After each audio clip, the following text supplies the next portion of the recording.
You see that silhouette right there? That's Mario, gaming's biggest icon. He's been on many adventures over the years, from 64 to Sunshine to Galaxy, but are any of these games the best 3D platformer ever made? No, not even close. Sonic the Hedgehog, a series comprised of many ups and downs, but are its highest points enough to be considered the very best? Absolutely not. And who is this? Banjo-Kazooie? Pathetic. Quite possibly the worst platformer ever made. All of these cheap imitations pale in comparison to the real king. A platformer that will undoubtedly go down in history. A platformer so incredible that it captivated the entire gaming community for its sheer quality alone. Hey, my name's CoaxialKidneyBean, and this is why Balan Wonderworld is the greatest 3D platformer of all time. Balan Wonderworld isn't just a game, it's an adventure, an experience. So I want to take you guys through the whole journey from start to finish so you can appreciate the true beauty of this masterpiece just as I did. One of the most important parts of a video game is the first impression it makes, and the very second I gained control in Balan Wonderworld, I knew I was in for a treat. The game starts you off in the hub world, the Isle of Tims, where you're able to move around freely to acclimatise yourself with the controls, and man. You know when you play a game and think to yourself, this just feels right? Yeah, exactly that. The way I see it, platforming has two main aspects, the running and the jumping, and Balan Wonderworld absolutely nails both of these foundations. Running around feels so natural, and what really sells it to me is the run cycle. I mean, that animation is nothing short of top tier. It's clear that a lot of effort went into making this look as polished as possible. It must have taken days, maybe even weeks of work to perfect. Then you look at the jumping and you see how well built this game's physics engine truly is. Leaping over gaps has never felt more satisfying, with momentum-based platforming that outclasses anything I've played in the past. I mean, you can clearly see here how the speed you gain in your run-up perfectly translates into the length of your jump. It just feels so smooth. What goes hand in hand with Balan Wonderworld's amazing platforming is its control scheme, and in my opinion, this is ingenious. Rather than overcomplicating things like most games do, Balan Wonderworld has a set of controls that are far easier to understand. In the majority of platformers you come across, each button on the controller serves a different purpose, but personally, I find that way too hard to keep track of. It is for that reason that I believe that Balan Wonderworld's approach is superior. Here, all four face buttons, A, B, X and Y, along with both triggers do exactly one thing. Jump. This gives you such a wide variety of options to choose from, and means that if your hand gets tied in one position, you can very easily switch to another without losing any degree of control. The game runs so well too, and my whole playthrough went without a hitch. I was playing the Nintendo Switch version as well, so the performance was particularly smooth. So yeah, it's pretty clear from the beginning that the platforming is nothing short of stellar. But gameplay alone can only get you so far. That brings me on to Balan Wonderworld's story, which, in my opinion, is the very definition of peak fiction. The plot follows the tale of our relatable protagonist, Leo Craig, who, like all of us, is an aspiring breakdancer. Unfortunately, he has no friends, kind of a skill issue, so he decides to walk into an abandoned building in the middle of the night, because that's a good idea. It is here that we meet the man, the myth, the legend, Balan, who takes us to his Wonderworld.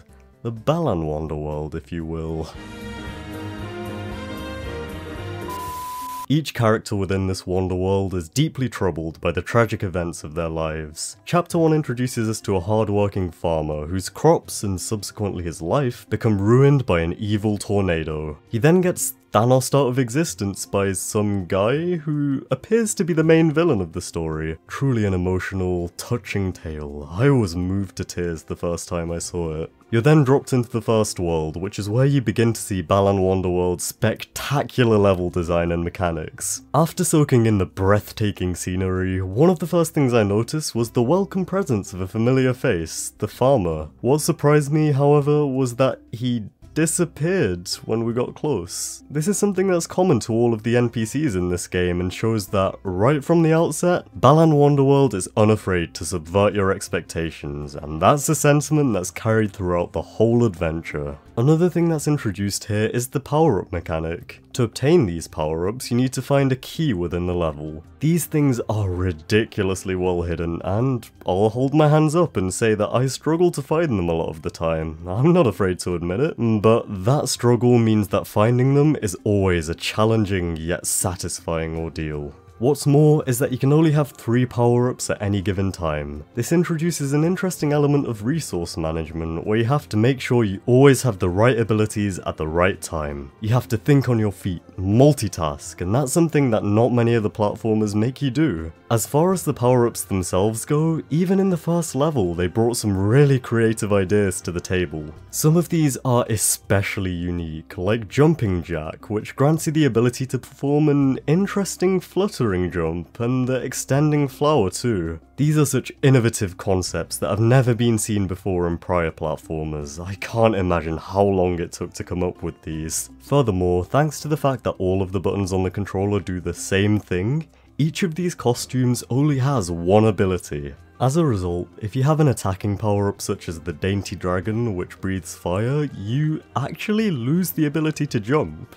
This is an angle that I never expected that a platformer would take, but it brings an unexpected challenge that forces you to think outside the box. Now, all of this is great, but to prevent things from getting too stale, not that they ever would, Balan Wonderworld doesn't exclusively focus on platforming. To break things up a bit, there are several minigames scattered throughout the levels, including football, golf, bowling, and baseball. These are very well designed, especially from a visual point of view. I mean, that target is gorgeous. There's also an option to exit not back to the level, but to the title screen, which certainly does just that. This is such a considerate feature to include. Players don't necessarily have all the time in the world and do need to take breaks sometimes, so allowing them to exit the game at the mere push of a button is a welcome addition. These sports are just an appetizer for the real star of the show, however. Allow me to introduce you to the Balan bouts. These are found throughout the levels and are essentially quick-time events featuring the main man himself. Here, Balan can be seen flying around, destroying rocks and other such objects. What you, the player, have to do is wait for a PNG of Balan to line up with his model and press any button of your choice when they match up. Depending on how well you time it, you'll be graded with a score ranging from excellent to oops. Sometimes the game really mixes things up and there are about 50 Balan PNGs flying on screen at once, which makes things a lot harder to time. However, this is still perfectly fair, forgiving, and is not subjective at all. I don't know what you mean. The best part is that completing the Balan bout successfully rewards you with a Balan statue, a certain number of which are needed to progress the story. The catch is that to get this statue, you need to score an excellent on every event. You get one oops, and you can kiss that statue goodbye. Like I said, fair and forgiving. Overall, these Balan bouts present a unique distraction that helps to diversify the gameplay and doesn't break the immersion or ruin the pace at all. Each world has 2 levels, and beating both of these grants you access to the boss. In the first world, you take on this wolf guy who's a manifestation of our good friend the farmer's inner sorrows. With such a rich plot, our motivations for defeating him are clear. We've become so attached to the farmer, so engaged in this deep storyline, that we can't help but want to help him in any way that we can. And once we do, it stands to reason that a celebration is in order.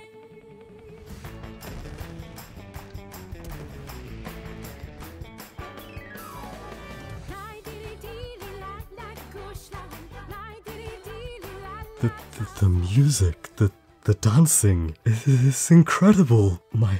My whole life has been changed. Did you guys know that they created a whole language for this game? It's called Balanese. My mind is blown. The creativity is unmatched. Next up is World 2, which revolves around the story of a diver and a dolphin who were formerly best friends until, for some unexplained reason, the dolphin decided to turn evil and tried to murder the diver by knocking off her oxygen tank. Man, this was such an emotional, touching tale. I was moved to tears by it. Now, you would expect that the boss here would be the dolphin, right? Wrong. Balan Wonderworld once again does an excellent job of subverting your expectations and has you fighting this random sea monster instead. And of course, once you emerge victorious.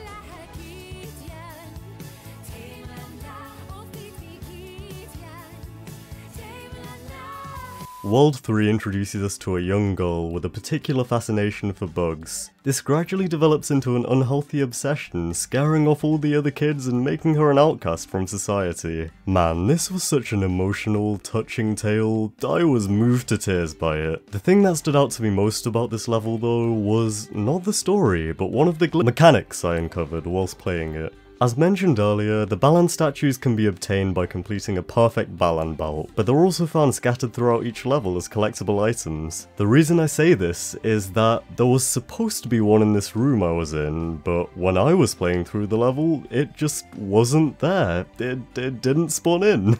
The fact that items can just not appear sometimes presents a challenge that makes Balan Wonderworld much more difficult to beat. To me, this is absolutely a positive, as I found that a lot of modern games hold your hand way too much, so this level of difficulty was a breath of fresh air. Another time, I was playing through a level and the exit just didn't appear, so I was trapped in there for eternity. What this allowed me to do was spend more time exploring the world to its full potential, and I can never say no to that. Then there was the time that I soft-locked myself by falling into a pit with a power-up incapable of jumping and no way to escape. Honestly, I should have been more careful there. I brought that upon myself. Regardless, all the adversity I had to face just made triumphing over each boss all the more satisfying.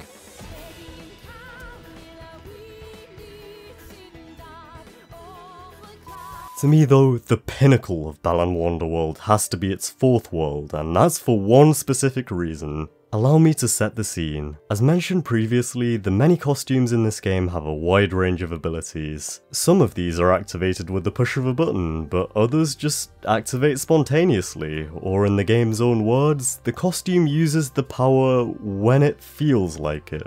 For example, you've got Lovely Lantern, which switches on its lamp when it feels like it, and the Invisible Man, which turns you invisible when it feels like it. The best costume of them all, however, and the reason that I love this world so much is the legendary Box Fox. This is a power-up that turns you into a box when it feels like it. Incredible. This is the peak of game design right here, folks. Pack it up, it's all downhill from here.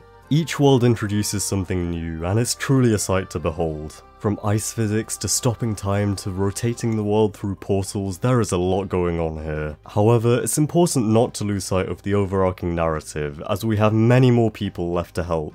To me, the predicaments that these characters find themselves in really illustrate the complexity of human emotion. The scaling of the problems varies wildly from character to character. For example, you have a girl who loses both of her parents and subsequently struggles to form an emotional attachment.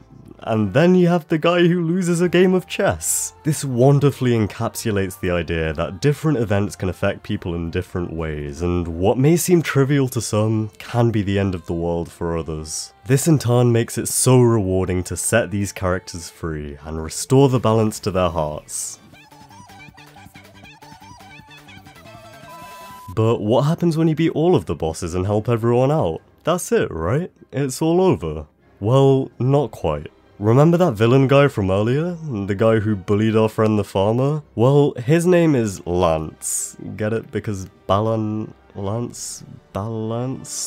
And we need to deal with him. With so much build-up, you get a real sense that there's a lot riding on this fight, but in a heartwarming, tear-jerking moment. Everyone you helped out along the way comes to assist you one last time. Their help goes a long way, but that's not to say that this fight is easy. Far from it. Even once you've basically already beaten the boss, if you so much as touch him during or immediately after his falling animation, costume equipped or not, you instantly die. No ifs, no buts, no second chances, straight back to the hub world to redo the whole fight again. I learned that the hard way, as you may be able to tell. Needless to say, it's a grueling battle, a real war of attrition, but once all is said and done, you're greeted with the most beautiful cutscene in video game history. Everyone thanks Balan for all his help along the way. The farmer, the diver, the bug girl, all of them, even Leo Craig. And I almost cried when watching this, but Balan himself sheds a tear before he says goodbye.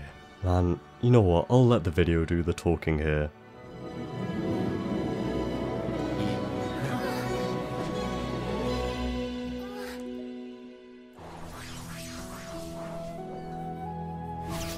Yo, Balan face reveal? Sorry, I got a little excited there, but can you blame me? Balan is my idol, my hero, and I just could not think of a better note for the story to end on than this.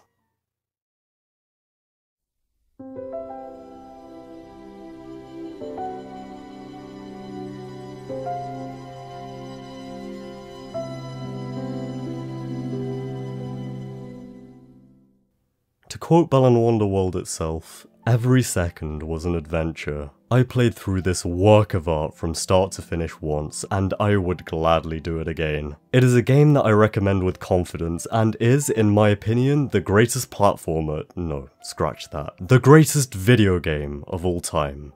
Wait, what's this? You've now unlocked a secret third act? There's more? Impossible! I'm speechless. This is the gift that keeps on giving. These are tears of joy. Pure joy. I'm just so happy that I get to play even more of this game. I thought my time with Balan was over, but it looks like we've only just begun.